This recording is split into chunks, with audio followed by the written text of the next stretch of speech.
नमस्कार, जय हिंद साथियों। भारत दुनिया का सबसे बड़ा लोकतंत्र है और आज कई राज्यों के चुनाव परिणाम आए हैं। आपने देखा तमिलनाडु में कितना बड़ा बदलाव हुआ। एक नई पार्टी टीवीके, जिसके नेता विजय को इतना भारी जन समर्थन तमिलनाडु की जनता ने दिया। लोकतंत्र में कई बार ऐसे फैसले जनता देती है, एक नई पार्टी के पक्ष में अपना समर्थन देती है। वो तमिलनाडु में देखने को मिला।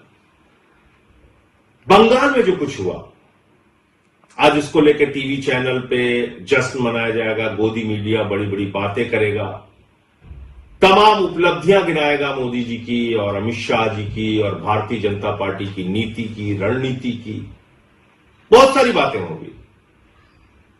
लेकिन क्या यह वास्तव में लोकतंत्र की जीत है? क्या यह जनता के फैसले की जीत है?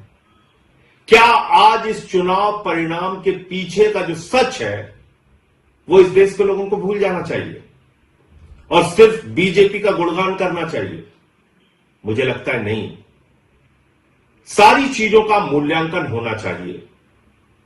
किस तरह से बंगाल के चुनाव को चुनाव आयोग ने प्रभावित किया, किस तरीके से एसआईआर के जरिए जनता के वोट को लूटा गया। आज पता यह चल रहा है कि 3 से 4 लाख वोटों का अंतर है बीजेपी और टीएमसी के बीच में। यह पता चल रहा है कि 2% वोटों का अंतर है टीएमसी और बीजेपी के बीच में। हो सकता है उससे भी ज्यादा हो जाए, 2-4% हो जाए अंतिम परिणाम आने तक। लेकिन क्या यह 2-4% का जो डिफरेंस है यह सही है? यह वास्तव में बीजेपी का चुनाव जीतने का आधार है? क्या सचमुच में इस अंतर के साथ बीजेपी चुनाव जीत सकती थी? नहीं।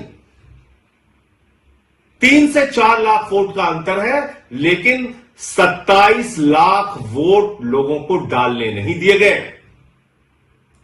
और इस काम में माननीय सर्वोच्च न्यायालय का भी फैसला आने में विलंब हुआ और सर्वोच्च न्यायालय का फैसला तो सब लोग सुन के हैरान थे कि अगली बार वोट दे देना।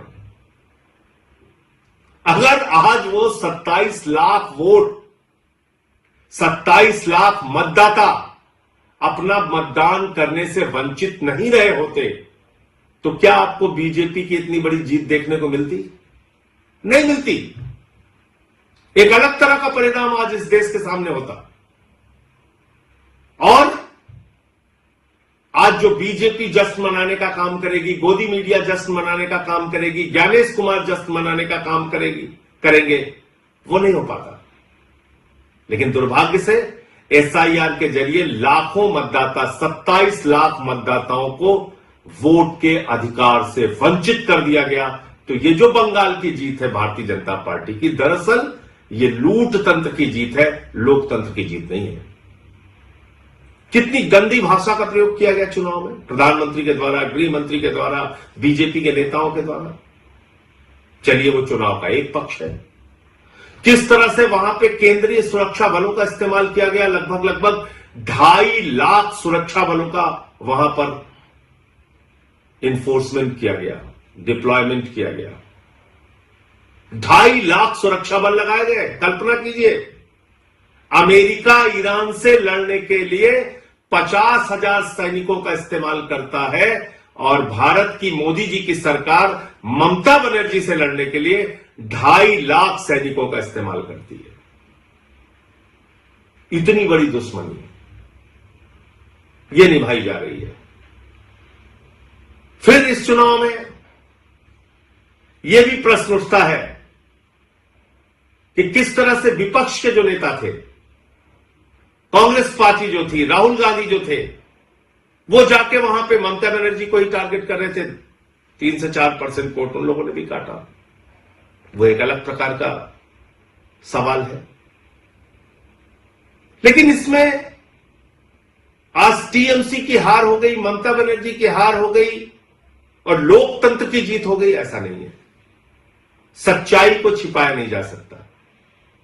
यह एसआईआर के घपले की जीत है, यह ज्ञानेश कुमार के घोटाले की जीत है, यह मोदी अमित शाह के द्वारा केंद्रीय सुरक्षा बलों के बेजा इस्तेमाल की जीत है, ये मोदी अमित शाह के इशारे पर चुनाव आयोग एजेंट बन के बीजेपी का जिस तरह से काम कर रहा था और वहां पर सरकारी अधिकारी चाहे चीफ सेक्रेटरी हो, डीजीपी हो, तमाम जिलों के अधिकारी हो, एसपी हो, डीएम हो, जिस तरह से उनको हटाया गया, ये उसकी जीत है, ये लोकतंत्र की जीत नहीं है। इसके अलावा भी दूसरी बात है, जनता से भी कई प्रश्न हैं। अब जैसे दिल्ली का चुनाव हुआ, दिल्ली के चुनाव में आम आदमी पार्टी ने जो वादे किए पूरा किया, उससे ज्यादा काम करके दिखाया। लेकिन अगर आपको प्रधानमंत्री के 2,500 देने के झूठे वादे पर यकीन था, तो इसमें गलती आम आदमी पार्टी और केजरीवाल की नहीं थी। आज अगर बंगाल के चुनाव में, पंजाब के चुनाव में या दूसरे राज्यों के चुनाव में भारतीय जनता पार्टी जाती है, झूठे वादे करती है, उत्तर प्रदेश के चुनाव में, और उसका मूल्यांकन किए बगैर अगर आप उसको वोट करते हैं, तो इसमें उन पार्टियों की गलती नहीं है। हमको भी अपने बारे में सोचना पड़ेगा। पंजाब में हमारी सरकार ने जो वादा किया उससे ज्यादा काम किया, दिल्ली में हमने जो वादा किया उससे ज्यादा काम किया, लेकिन मोदी जी झालमुड़ी खा के चुनाव जीत रहे हैं, झूठे वादे करके चुनाव जीत रहे, कह रहे 3,000 रुपए देंगे। दिल्ली में महिलाओं को 2,500 नहीं दिया, बंगाल में जाके कह रहे 3,000 रुपए देंगे। उनकी नफरत की राजनीति पे अगर आपको गुस्सा नहीं आता, अगर 993 रुपए सिलेंडर का दाम बढ़ जाता है उस पर गुस्सा नहीं आता, चुनाव ठीक खत्म होता है उसके तुरंत बाद, और हम लोग कह रहे थे कि निश्चित रूप से गैस के दाम बढ़ेंगे, 261 रुपए 5 किलो के सिलेंडर का दाम बढ़ गया, अब पेट्रोल डीजल के भी दाम बढ़ेंगे। लेकिन अगर इन सब बातों से जनता को कोई फर्क नहीं पड़ता, तो भारतीय जनता पार्टी को क्यों फर्क पड़ेगा? मोदी अमित शाह को क्यों फर्क पड़ेगा?